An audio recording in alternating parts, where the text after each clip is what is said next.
मई 2025 जो है वह मकर राशि के जातकों के लिए जीवन का टर्निंग पॉइंट सिद्ध होने जा रहा है। ऐसा क्यों हो रहा है? क्योंकि मई 2025 में दो ग्रहों का गोचरी परिवर्तन हो रहा है। राहु देव आपके मीन राशि से निकल करके 18 मई 2025 को कुंभ राशि में प्रवेश कर रहे हैं, जो कि आपकी धन भाव की राशि होगी। वहीं जो आपके गुरुदेव बृहस्पति हैं वह 14 मई 2025 को वृष राशि को छोड़ करके मिथुन राशि में प्रवेश करेंगे, जो कि आपकी छठवें भाव की राशि होगी, जो कि शत्रु भाव की राशि होगी। इसीलिए मैं कहता हूं कि यह जीवन का टर्निंग पॉइंट होगा। टर्निंग पॉइंट क्यों होगा? क्योंकि शत्रुओं के स्थान पर गुरुदेव बृहस्पति जाएंगे मिथुन राशि में, और धन के स्थान में आपके कुंभ राशि में राहुदेव चले जाएंगे।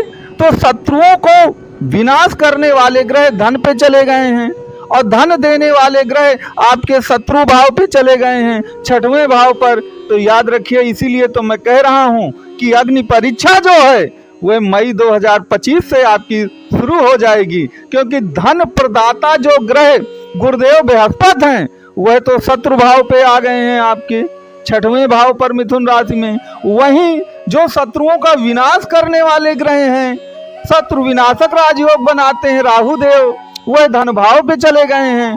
तो अब आपके जीवन में असमंजस और दुविधा आएगी कि हम धन को ठीक करें कि अपने शत्रुओं से निपटें। और इसीलिए मैं कहता हूं कि यह एक प्रकार के अग्नि परीक्षा का आपके लिए समय होगा।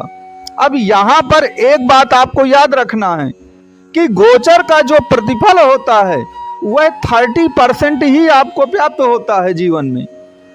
70% जो परिणाम है, प्रतिफल है, वह जन्म कुंडली का मिलता है। तो आप समझ लीजिए कुल मिला के कि अगर आपकी कुंडली में, जन्म कुंडली में राहु और गुरु की पोजीशन बहुत अच्छी है तो आपके लिए ये अग्नि परीक्षा जो है आप पास कर ले जाएंगे, कोई दिक्कत की नहीं है। लेकिन अगर आपकी कुंडली में राहु और गुरुदेव बृहस्पति की पोजीशन जो है वह अच्छी नहीं है, शुभकारी नहीं है, तो फिर ये अग्नि परीक्षा को पास करने में बड़ी मशक्कत करनी पड़ेगी। इतनी ज्यादा मशक्कत करनी पड़ सकती है कि आपको 7.5 के दिन भी भूल जाएंगे। ये बात आपको याद रखना चाहिए, क्योंकि जो परिवर्तन हो रहा है आपका गुरुदेव बृहस्पति और राहु का, वह ऐसे स्थानों पे हो रहा है कि वहीं से तो आप सबसे ज्यादा 7.5 से परेशान हुए हैं। अब राहु धन भाव पे जा रहे हैं, कुंभ राशि में आपकी मीन राशि से निकल के कुंभ राशि आपकी धन भाव की राशि पड़ेगी, क्योंकि मकर से कुंभ दूसरे भाव की राशि है। अब 7.5 में आप सबसे ज्यादा किससे परेशान हुए हैं? आप धर्म से, ईमानदारी से मेरे कमेंट बॉक्स पे लिख करके बताइएगा कि आप सबसे ज्यादा धन से ही तो परेशान रहे हुए हैं। अब धन पर राहु देव आ गए हैं, जो उनको आपकी कुंडली में 18 मई से आ भी जाना है। तो अब आप समझ सकते हैं कि राहु रंग को राजा और रंग को राजा और राजा से रंग बना देता है। तो अगर आपको वह विधा मालूम है, वह कला मालूम है कि राहु को हम कैसे अपने पक्ष में कर सकते हैं, तो ये अग्नि परीक्षा आप चुटकियों में पास कर लेंगे और आप रंग से राजा बन जाएंगे। लेकिन अगर आपको वह कला, वह विधा मालूम ही नहीं है, तो फिर याद रखिएगा, फिर आपको वही पुराना दिन याद आएंगे जो 7.5 के होते हैं। यहाँ दूसरी बात याद रखिएगा कि गुरुदेव बृहस्पति जो हैं वो 14 मई 2025 से वृष राशि से निकल के मिथुन राशि में आ जाएंगे। अब मिथुन राशि छठवें भाव की जब राशि पड़ेगी तो वो रोग, ऋण, शत्रु की राशि है आपकी कुंडली में, छठवें भाव की राशि मिथुन।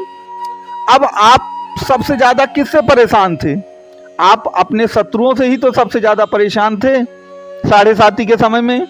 आप ऋण से परेशान थे।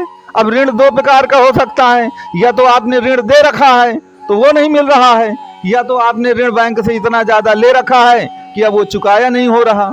अब वहां पर गुरुदेव बृहस्पति आ जाएंगे। तो देखिए, गुरुदेव बृहस्पति छठवें भाव पर अच्छा परिणाम नहीं देते हैं गोचर में, ये बात आपको नोट करनी चाहिए। वह अच्छा परिणाम देते हैं धन भाव पर, क्योंकि धन भाव के वो कारक होते हैं, और राहु देव यहाँ पर बड़ा अच्छा परिणाम देते हैं छठवें भाव पर। तो मैं वही कह रहा हूं कि मामला उल्टा पुल्टा हो गया है। राहु देव जिस स्थान पे जा रहे हैं धन भाव पर, वहां पर जाना चाहिए गुरुदेव बृहस्पति को। और गुरुदेव बृहस्पति जहां पर जा रहे हैं आपके 6वें भाव पर, रोग ऋण शत्रु पर, यहां पर राहु देव को रहना चाहिए, लेकिन मामला हो गया है उल्टा। तो आप जानते हैं कि कोई भी अगर आपको कोई मर्ज हो जाता है तो मर्ज की दवा भी होती है। तो अब वो मर्ज की दवा क्या है? अब यहाँ पर एक चीज आप याद रखिए कि मर्ज की दवा सबसे पहले तो आप अपने मूल जन्म कुंडली में ये देख करके मुझे बताइए कि आपकी कुंडली में राहु और गुरु स्थित कहाँ हैं, किस भाव पर स्थित हैं, किस राशि पर स्थित हैं और किस नक्षत्र पर स्थित हैं। इसका जब कैलकुलेशन कर लिया जाएगा तो यह पता चल जाएगा कि वास्तव में सही में आपको कौन सी रणनीति अपनानी चाहिए। मैं आपको एक उदाहरण दे करके समझाता हूँ। मान लीजिए आपकी कुंडली है और आपकी कुंडली में ये हुआ कि गुरुदेव बृहस्पति की स्थिति जो है वह अच्छी है आपकी कुंडली में, वह धनु या मीन राशि के हैं या वह उच्च के हैं या वो केंद्र और त्रिकोण में बैठे हुए हैं, जो भी स्थिति हो उनकी अच्छी बन सकती हो।